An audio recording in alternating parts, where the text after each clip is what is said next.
नमस्कार दोस्तों, मैं हेमा शर्मा आपके अपने YouTube channel Sanskrit by Hema ma'am में आप सभी लोगों का हार्दिक स्वागत करती हूँ।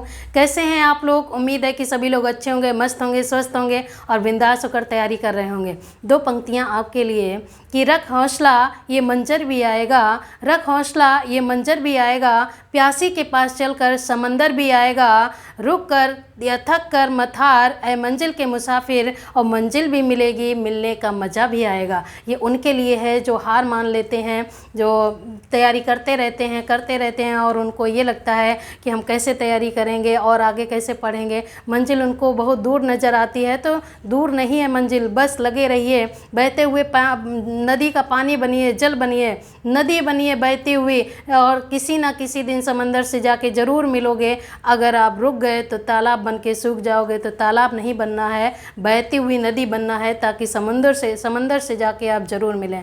तो आज जो सेशन होगा, आज का जो सेशन होगा वेदांगों का सामान्य परिचय होगा। ये आप देखेंगे कि ये आपके यूपी टेट या अदर टेट, कोई भी यूपी टेट होता है या फिर टीजीटी है या पीजीटी है, या फिर आपका एमपी टेट वर्ग फर्स्ट, एमपी टेट वर्ग सेकेंड और Rajasthan grade first, grade second, जितने भी संस्कृत के एग्ज़ाम्स होते हैं उन सभी में ये बहुत ज़्यादा लाभप्रद होने वाली है क्लास। तो आप लोग बहुत ही अच्छे से इसको देखना, समझना, ठीक है।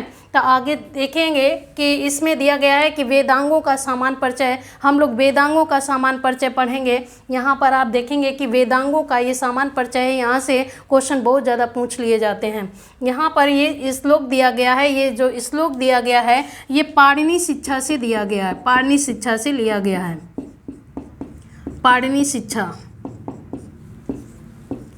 श्लोक नंबर जो होगा वो 41 और ये वाला 42। यहाँ पर आप देखेंगे कि छंदा पादौ तो वेदस्य हस्तौ कल्पत पठ्यते, ज्योतिषामयनं चक्षुर निरुक्तं श्रोत्रम उच्यते, शिक्षा घ्राणं तो वेदस्य शिक्षा मुखं व्याकरणं स्मृतं, तस्मात् सांगम धीत्यैव ब्रह्मलोके महीयते।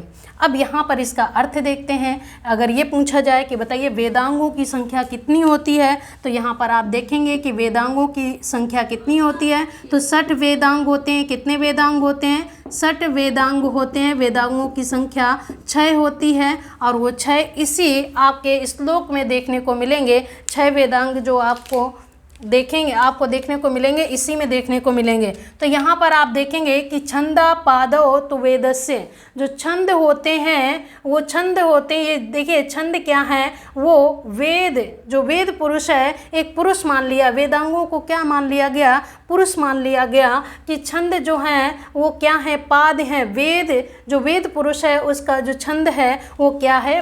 पाद है, मतलब पैर हैं। हस्तो कल्पत पठ्यते, और जो कल्प है वो क्या है? वो वेद पुरुष का हाथ है, मतलब 2 हाथ हैं, इसलिए द्विवचन का प्रयोग किया गया है। हस्तो, जैसे बालका बालको, ठीक है, उसी तरीके से यहाँ पर क्या है? हस्ता हस्तो। तो यहाँ पर आप देखेंगे कि जो कल्प है वो क्या है? वो क्या है? वेद पुरुष के हाथ हैं। और यहाँ पर आप देखेंगे जो छंद हैं वो वेद पुरुष के क्या हैं? पैर हैं। इसके बाद आप देखेंगे कि ज्योतिषामयनं चक्षु। अब यहाँ देखिए जो ज्योतिष है वो क्या है? वो वेद शास्त्र का आँख है, वेद शास्त्र की चक्षु है, मतलब वो नेत्र है। निरुक्तम श्रोतम उच्चते, और निरुक्त क्या है? निरुक्त जो है वो श्रोत्र मीन्स क्या होते हैं? कान होते हैं, और कान उच्चते मीन्स बोले जाते हैं, कान कहे जाते हैं। अब यहाँ पर आप देखेंगे, यहाँ पर थोड़ा सा देख लो क्या क्या है इसमें। देखिए ज्योतिष शास्त्र, देखिए जो ज्योतिष है वो क्या है? चक्षु है। और यहाँ पर निरुक्त जो है, यहाँ पर निरुक्त वो क्या है? वो श्रोत्र, मतलब कान है। यहाँ पर आप देखेंगे कि शिक्षा घ्राणम तो वेदस्य, शिक्षा जो है वो क्या है? वेद पुरुष का क्या है? वो घ्राण है। घ्राण मीन्स क्या होती है? नासिका होती है। वेद पुरुष की जो शिक्षा है वो क्या है? नासिका है। मुखम व्याकरणम स्मृतम, और जो मुख है, जो व्याकरण है वो वेद शास्त्र का क्या है? मुख है।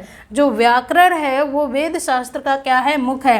तस्मात् सांगम धीत्यैव ब्रह्मलोके महीयते। देखिए इन सभी वेदों को जो लोग पढ़ते हैं, वेदों को पढ़कर, इन सभी वेदों को पढ़कर ब्रह्मलोक में निवास करना चाहिए। अब यहाँ पर कितने वेद आपने पढ़े, वेदांग पढ़े, इन सभी वेदांगों को पढ़कर ब्रह्मलोक में निवास करना चाहिए। अब यहाँ पर देखा आपने कि छंद क्या है, वो पाद हैं, कल्प क्या है, हस्त है, ज्योतिष क्या है, चक्षु मतलब नेत्र हैं, निरुक्त क्या है मतलब श्रोत्र कान है, शिक्षा क्या है, यहाँ पर घ्राण मतलब नासिका है, व्याकरण क्या है, मुख है, व्याकरण क्या है, वेद पुरुष का मुख है। और इन सभी को जब पढ़ते हैं तो कहाँ निवास करना चाहिए, ब्रह्मलोक में निवास करना चाहिए। ये पाणिनि शिक्षा में ये श्लोक दिया गया है, श्लोक नंबर 41 और 42। तो ये कहाँ से लिया गया, कभी कभी ऐसे क्वेश्चन पूछ देता है कि छंदा पादौ तो वेदस्य और डॉट डॉट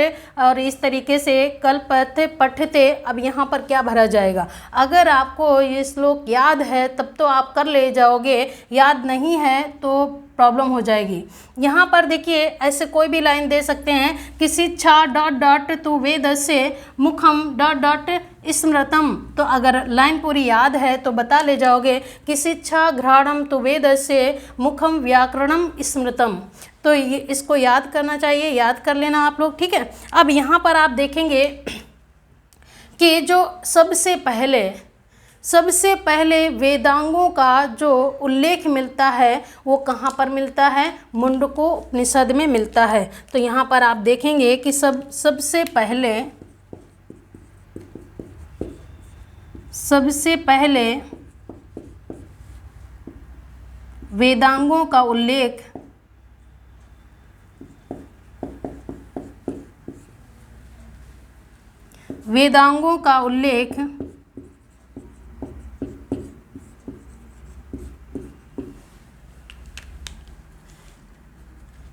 मुंडकोपनिषद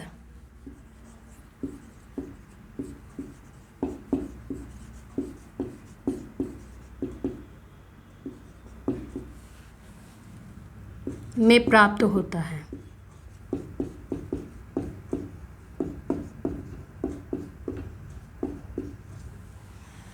देखिए यहाँ पर यहाँ से भी क्वेश्चन पूछ लेता है कि सबसे पहले वेदांगों का उल्लेख कहाँ से प्राप्त होता है, तो मुंडको उपनिषद से प्राप्त होता है।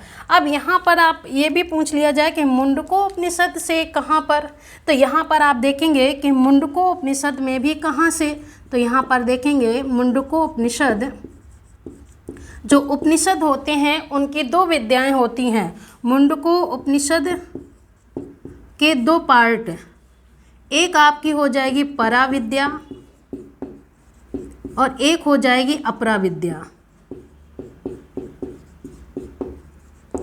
यहाँ पर आपने देखा कि एक परा विद्या हो गई, एक आपकी अपरा विद्या हो गई मुंडकोपनिषद में।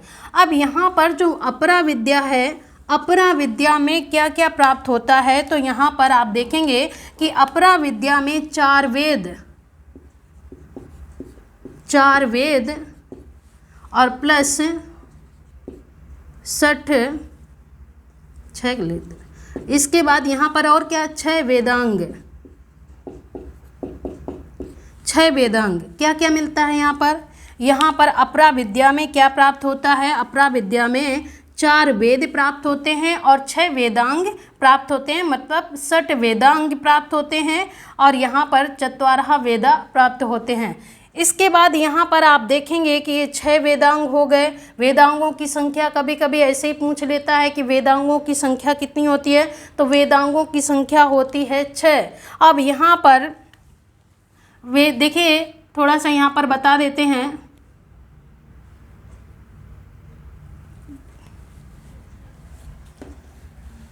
यहाँ पर थोड़ा सा वेदांगों का परिचय आपको बता देते हैं। वेदांगों का ये जो 6 हैं वेदांग, उनको बताते हैं यहाँ पर।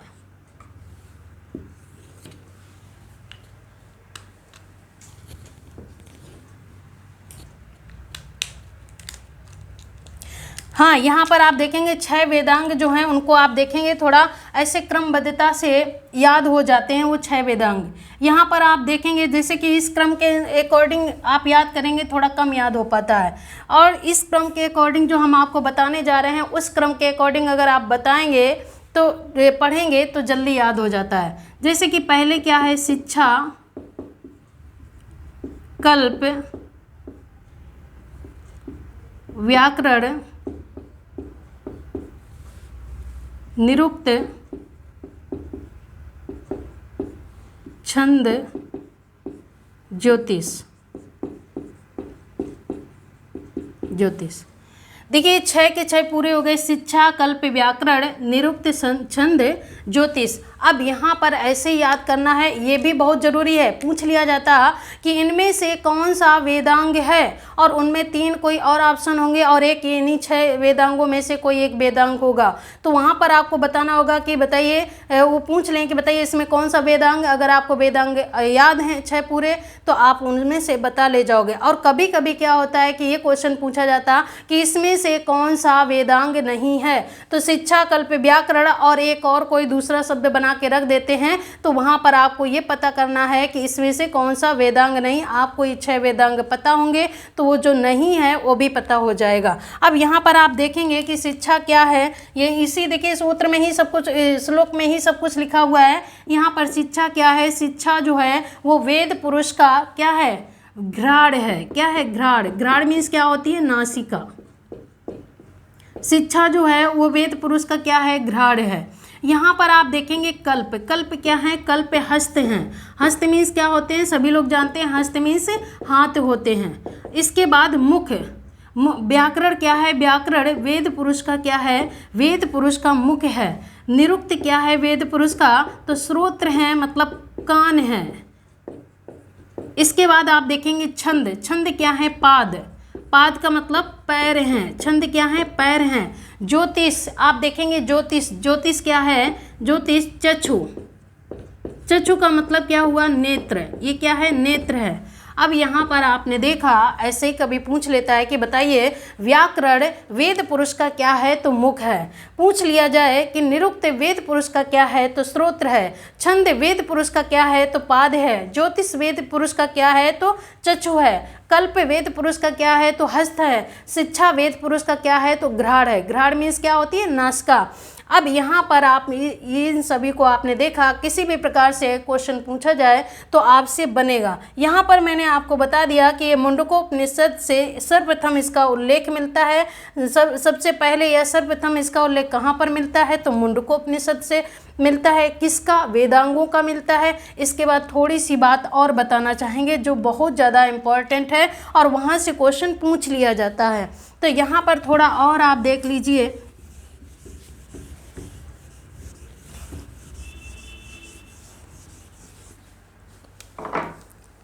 यहाँ पर आप देखेंगे कि इनके मुनि जो इन्होंने जिनके रचना की है, रचयिता हैं इनके, उनके बारे में थोड़ा सा जान लेते हैं। बहुत ज़्यादा जो पूछे जाते हैं, जैसे कि यहाँ पर व्याकरण शास्त्र। व्याकरण शास्त्र के रचयिता कौन है,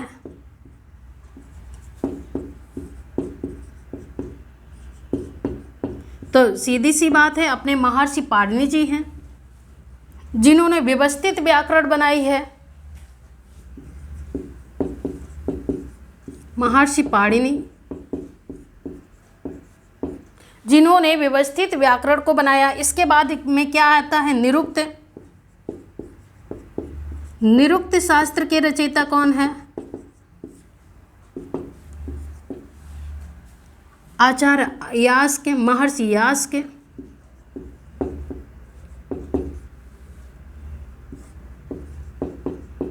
ये बहुत ज़्यादा क्वेश्चन पूछा जाता है कि यास के ने किसकी रचना की है, तो निरुक्त की रचना की है। निरुक्त शास्त्र के रचयिता कौन है, तो कौन है, महर्षि यास के हैं। अब यहाँ पर ये भी बहुत ज़्यादा क्वेश्चन पूछा जाता है। छंद शास्त्र के रचयिता कौन है या रचनाकार कौन है, तो यहाँ पर आचार्य पिंगल। आचार्य पिंगल है। यहाँ पर एक क्वेश्चन और बन के आता है कि ज्योतिष शास्त्र के रचयिता कौन है,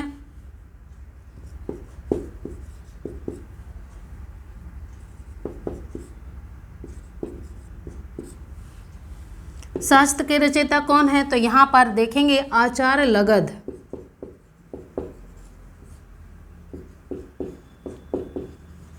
आचार लगध। यहाँ पर देखेंगे आप लोग कि कल्प जो सूत्र है, कल्प सूत्र के भी रचनाकार हैं जो कि सायण हैं, ठीक है। कल्प सूत्र हैं, कल्प सूत्र होते हैं और उनके जो रचनाकार हैं वो कौन है, सायण हैं, ठीक है। यहाँ पर और देखिए शिक्षा, आप कहेंगे कि दो क्यों छोड़ दिए। शिक्षा जो है, शिक्षा से संबंधित पाणिनि शिक्षा भी आ जाती है, नारदीय शिक्षा भी आ जाती है। जैसे नारदीय शिक्षा तो नारद जी ने लिखी, पाणिनि शिक्षा तो पाणिनि जी ने, याज्ञवल्क्य की शिक्षा तो याज्ञवल्क्य ने भी लिखी, ठीक है। तो इस तरीके से शिक्षा कई लोगों ने अपने अपने मत उसमें व्यक्त किए हैं, तो इस तरीके से जान लो। और यहाँ पर ये क्वेश्चन जो मैंने अभी बताए हैं ये बहुत ज़्यादा पूछे जाते हैं, वेरी इंपॉर्टेंट। और इसमें भी आपको हम बता देते हैं कि अगर ये कहा जाए कि इसमें सबसे वेदांग, सबसे प्रधान वेदांग कौन सा है, तो यहाँ पर आप देखेंगे कि प्रधानता किसकी है, तो ये यहाँ पर प्रधान वेदांग जो है वो कौन है, प्रधान की बात की जाए तो ये व्याकरण है। कौन है, व्याकरण को प्रधान वेदांग की श्रेणी में रखा गया है। सबसे प्रधान जो है वो कौन सा है, तो यहाँ पर हो जाएगा आपका व्याकरण।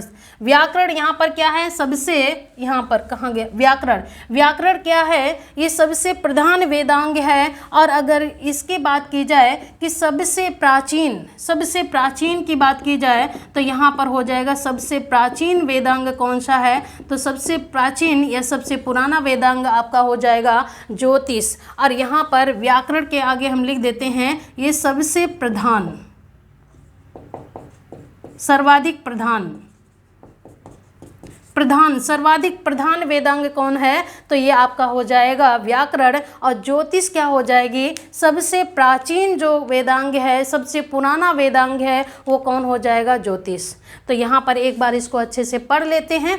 यहाँ पर इतनी बातें आपको समझ में आ गई होंगी कि शिक्षा क्या है, घ्राण है, कल्प क्या है, हस्त है, व्याकरण क्या है, मुख है, और सबसे प्रधान वेदांग कौन है, वो व्याकरण है, निरुक्त क्या है, स्रोत्र है, और छंद क्या है, पाद है, ज्योतिष क्या है, चक्षु है। इसके बाद यहाँ पर आपने देखा कि व्याकरण शास्त्र के रचयिता कौन है या प्रतिपादक कौन है, तो महर्षि पाणिनि है जिन्होंने व्यवस्थित व्याकरण को रचा है। निरुक्त शास्त्र के जो रचयिता हैं, बहुत ज़्यादा पूछा जाता है, महर्षि यास्क हैं। छंद शास्त्र के रचयिता कौन है, आचार्य पिंगल हैं। और ज्योतिष शास्त्र के रचयिता कौन है, तो आचार्य लगध हैं। अब एक बार इसको थोड़ा सा पढ़ लेते हैं, थोड़ा गा के पढ़ लेते हैं कि छंदापादो तु वेदस्य हस्तो कल्प पठ्यते ज्योतिषामैनं चक्षु निरुक्तं श्रोत्रम् उच्यते शिक्षाघ्राणं तु वेदस्य मुखं व्याकरणं स्मृतं तस्मात् सांगं धीत्यैव ब्रह्मलोके महीयते। तो इस तरीके से ये थी पाणिनि शिक्षा से ये सब लिया गया है। ये श्लोक है पाणिनि शिक्षा से लिया गया। ये वेदांग का सामान्य परिचय था। और आप कमेंट्स करके ज़रूर बताइए कि आपको क्लास कैसी लगी। आज के लिए इतना ही।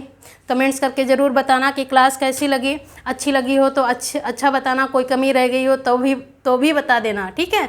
तो आज के लिए इतना ही। अच्छे से आप लोग पढ़ते रहिए, मस्त रहिए, स्वस्थ रहिए, बिंदास होकर तैयारी कीजिए। और अच्छी इसी प्रकार से आपके लिए क्लास हम लाते रहेंगे। तब तक के लिए जय हिंद, जय संस्कृत।